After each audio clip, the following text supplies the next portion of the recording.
అనకాపల్లి జిల్లాలో మద్యం సిండికేట్ వ్యాపారులు గ్రామాల్లో బహిరంగ వేలం ద్వారా బెల్ట్ షాపులను కేటాయించారు. జిల్లాలోని మాడుగల, చోడవరం నియోజకవర్గంలో 34 షాపులు ఉండగా ప్రస్తుతం 3 షాపులను నిలిపివేశారు.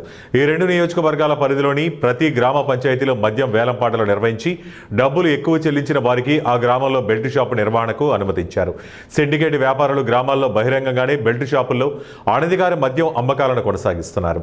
అయితే ఎక్సైజ్ అధికారులు మాత్రం ఈ వ్యవహారాన్ని చూసి చూడనట్లు వ్యవహరిస్తున్నారు. కేవలం పేరుకు మాత్రం ఎవరైనా బెల్ట్ షాపులు నిర్వహిస్తుంటే మాకు సమాచారం ఇవ్వండి అంటూ ప్రచారం నిర్వహిస్తారే తప్ప ఏమాత్రం అమలు చేయటం లేదని విమర్శలు వస్తున్నాయి.